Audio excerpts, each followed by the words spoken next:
السلام عليكم لي اليوم غنهضروا على البارفو. هذا المرض اللي خطير، هذا المرض اللي تيقتل الكلاب. البارفو بان اول ظهور البارفو في 1978 تقريبا. هذا المرض هذا قتل بزاف، يعني الاف ديال الكلاب. بعد عاد اكتشفوا لو فاكسين ديالو، لما اكتشفوا الفاكسين ديالو حتى قتل الاف ديال الكلاب. هذا الفيروس هذا كيجي غير الكلاب، سبحان الله، خصوصا الكلاب، ما كيجيش للقطوط، ما كيجيش للبنادم، ما حتى شي حاجه، سبحان الله، كيجي غير الكلاب.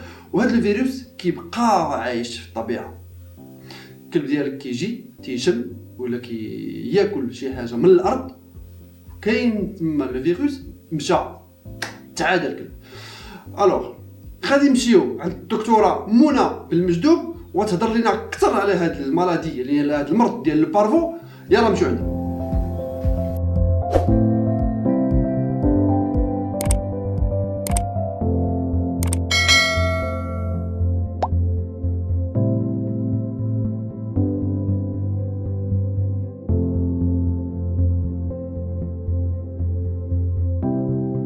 بونجور دكتور. بونجور. اسمحي لي نتقل عليك شويه في هذا الرونديفو هذا. حاشا، مرحبا بكم. بغينا نقربوا للناس المشاهدين من هذا المرض ديال البارفو اللي كنشوفوا بانه تيقيس بزاف ديال الكلاب، وبزاف ديال الناس ما عارفينش منين تيجي، الحلول ديالو، كيفاش ندير مع هذا لو فيروس. دونك قربوا الناس شويه من هذا البارفو. منين تيجي هذا البارفو هذا؟ البارفو كيجي من الطبيعه، هو فيروس اللي كيكون في الطبيعه واللي يمكن له يبقى لمده اسابيع حتى لشهور حتى لبعض الحالات سنين. دونك سي ان فيروس تري ريزيستون. الكلب ملي كيخرجوا مولاه باش يساري، باش يشم الهواء ويلعب، اول حاجه كيدير الكلب كيدير راسو في الارض، كيشم كياكل، تما فين كياخذ الفيروس كيتعادى صافي كيجي المرض. هذا الفيروس ما تيبقى في الارض ولا تيموت زعما مع الوقت ولا شي حاجه؟ كيموت، ولكن كيموت بعد واحد المده، يعني سنين، يقدر يبقى سنين. دابا هاد لي ديرنيير زيتود اللي داروا على هاد الفيروس كيقولوا بان الفيروس كيمكن له يبقى حتى 3 سنين في الارض.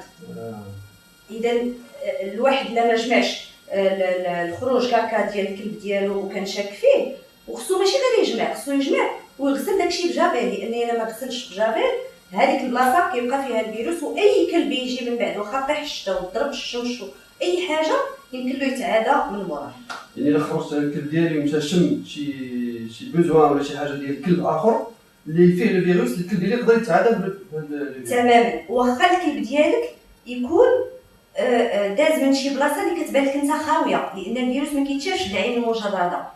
هذاك لي بوزوان كيكونوا يبسوا ومشاو ما بقاش الاثار ديالهم، ولكن الفيروس كيبقى تما. وملي كيبقى تما كيجي الكلب ديالك كيشم ولا كيذوق ولا كيحس ولا اي حاجه من هذا القبيل كيتعادى.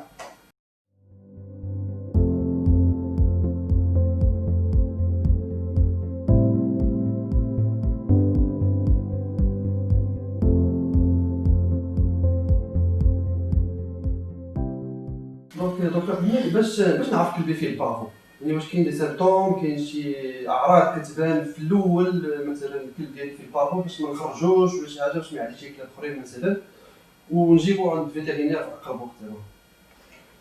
البارفو اول حاجه كدير الكلب ما كيبغيش ياكل، كيحبس الماكله، ما كيبقاش عنده الشهيه بتاتا.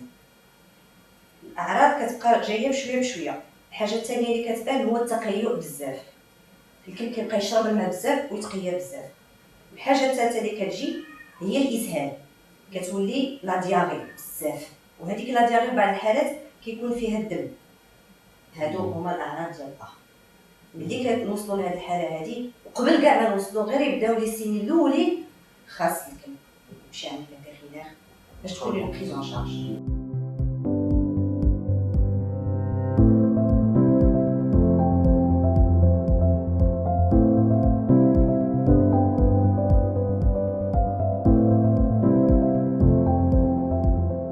واش الا درت الفاكسان الكلب ديالي كيولي محمي من البارفو؟ نعم ولا، لان حظوظ العيش ديال الكلب اللي فاكسيني ماشي هي الحظوظ ديال الكلب اللي ماشي فاكسيني. هو الكلب ملي كيكون صغير، دابا ولا الفاكسان ديال بارفو كيدار على شهر اذا الواحد باش يحمي الكلب ديالو يمكن له يدير له الفاكسان لو بلو طو بوسيبل، هي على شهر. واذا بغى يخرجو خصو يخرجو في يدو، ما يخليهش اون كونتاكت مع لو ميليو اكستيريور باش يتوالف مع الصداع والناس وهذا، ولكن ما يكونش عنده كونتاكت مع الارض. حتى يدير الفاكسان، حتى يدير الفاكسان. والفاكسان كاين الفاكسان الاول على شهر، الفاكسان الثاني على شهرين، الفاكسان الثالث على 3 شهور. هادشي اللي ولا تيدار دابا، كيداروا 3 ديال لي فاكسان ان موا دانترفال.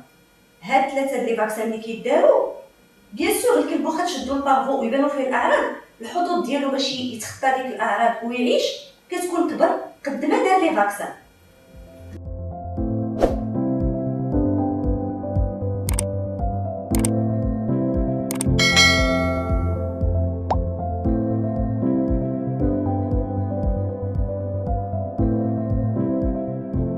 هذا الفاكسان ديال البارفو واش فاكسان خاص بالبارفو ولا فاكسان في البارفو كيحمي زعما من البارفو كيحمي من امراض اخرى؟ الفاكسان الاول اللي كيدار على شهر فاكسان خاص غير بالبارفو فقط، باش يعطي لا ريبونس ايمونيتير اللي كنسميوها المضادات الحيويه تكون كثيره في الاول. من بعد كيدار فاكسان من مور هذا الفاكسان الاولاني اللي هضرنا عليه، كيدار فاكسان على شهرين. هذا كيكون شامل بزاف ديال الامراض. وعاوتاني الفاكسان اللي كيدار على 3 شهور كيكون شامل بزاف الامراض، ومن ضمنهم البارفو. هذا البارفو كاين في لي فاكسان كلهم، دونك كيبقى يتعاود فين ما كيدير الكلب التلقيح ديالو.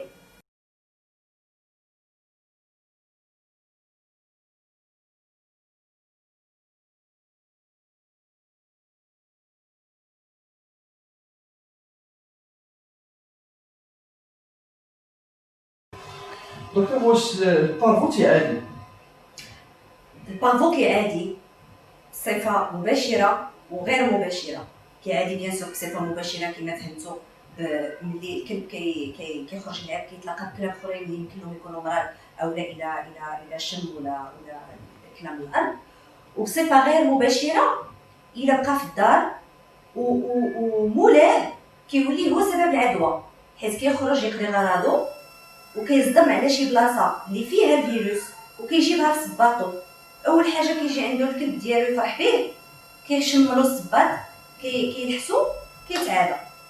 اذا شنو خاص يدار في هذه الحاله؟ في هذه الحاله ملي يكون الكلب صغير ومازال ما سالاش لا سيري ديال التلقيحات ديالو، خاص ديما مولاه قبل ما يمشي يكون اون كونتاكت معاه يمسح رجلو في شي جفاف اولا شي حاجه اللي فيها لو جافيل باش ما ينقلو حتى حاجه.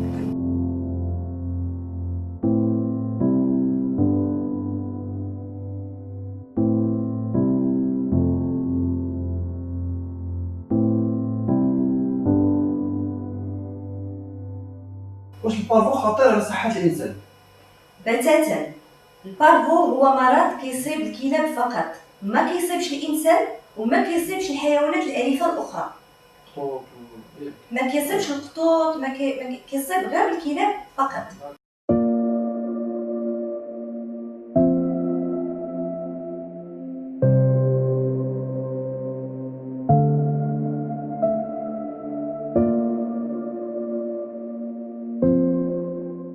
دونك دكتوره كيفاش ندير باش نحمي كلبي من البارفو؟ اذا كاين شي مسائل اللي خاصها دار. الكلب ملي كيكون صغير وبغى مولاه يخرجو هازو في يدو باش ما يتلاقاش مع الميليو اكستيريور، هذه الاولى. ثانيا وبيان سور اهم حاجه هو التلقيح، يتبع لي دات ديال التلقيح ديالو من الاول حتى الاخر. يعني الا عندي كلب كبير بغيت نخرجو وما دايرش لي فاكسان يتعادى تماما. الا كان كبير واخا كبير داكور. دونك خص الكلب اللي يدير لي فاكسان ديالو ومن الاول تماما. خصو يسالي لي فاكسان ديالو عادي، يبدا يخرج بصفه عاديه ويعيش حياته بصفه عاديه، وما حدو ما مكملش لي فاكسان ديالو ما يخرج، وإلا خرج يخرج في اليدين، وإلا كان في الدار وبغى مولاه يجي عنده خاصو يمسح صباطو جافيل عادي عنده المحل اللي عايش.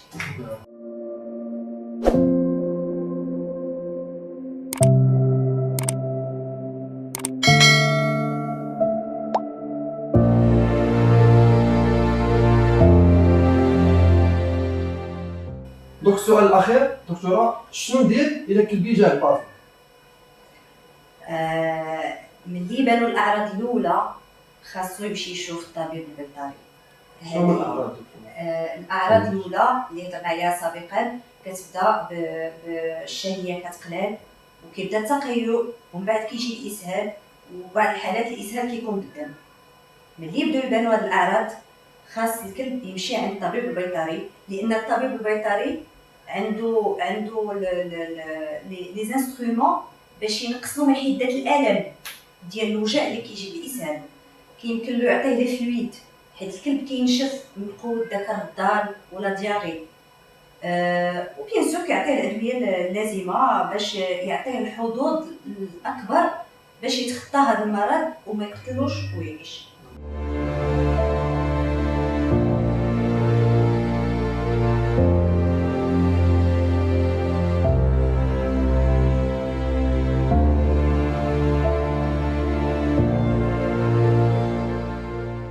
دكتوره باش كتنصحي الناس اللي عندهم كليبات وبغاو يخرجوهم صغار ولا كبار، باش كتنصحيهم؟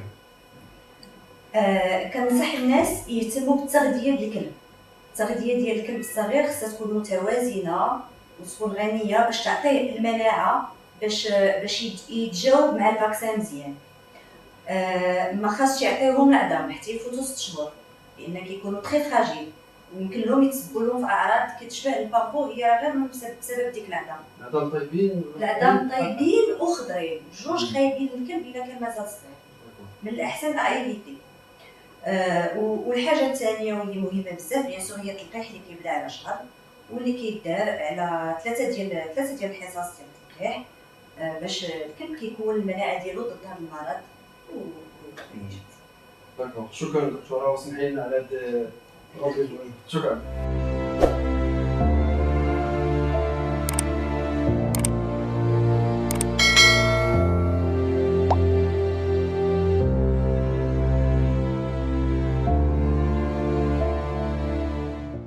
كيف ما شفتوا مع الدكتوره، يعني هادشي كله اللي قالت مهم. البارفو مرض اللي هو تيقتل الكلب، وهو مرض اللي كيجي غير للكلاب. يعني كلب صغير الا بغيت تخرجو خصك تهزو في يديك باسكو ما خصوش يشم في الارض، حيت هذاك الفيروس تيبقى في الارض، يعني كيبقى في الطبيعه ما تيمشيش، كيبقى سنين في الطبيعه. وحاجه اللي هي مهمه وان الكلب ديالك الا مرض بالبارفو وانت ما خرجتيهش ما كتفهمش علاش مرض. كيفاش كلبي كيرد، كيفاش كلبي ما تيبقاش يبغي ياكل. انت جبتي له الفيروس في الصباط ديالك، يعني صدمتي في شي بلاصه فيها لو فيروس وجيتي عند الكلب ديالك، يعني اوتوماتيكمون انت اللي عاديتي الكلب ديالك. واللي عنده كلب كبير وما ضاربش لي فاكسان، من الاحسن سير ديه اول حاجه ضرب ليه لي فاكسان ديالو وضرب ليه الفاكسان ديال البارفو باش تكون انت مهني بان الكلب ديالك ما يتصابلكش ان شاء الله شي نهار بالبارفو. كنصيحه وقالتها لك الدكتوره، مسح رجليك في واحد الشفاف فيه جافيل وعاد تسير عند الكلب ديالك باش ما تعاديش ما تديش ليه لو فيروس. كنتمنى تكون هذه الحلقه هذه استفدتوا بزاف ديال الحاجات على هذا لو بارفو. الحلقه الجايه ان شاء الله غنهضروا على الروتويلر باسكو بزاف منكم تقولوا لنا الروتويلر. الحلقه الجايه غنهضروا ان شاء الله على الروتويلر.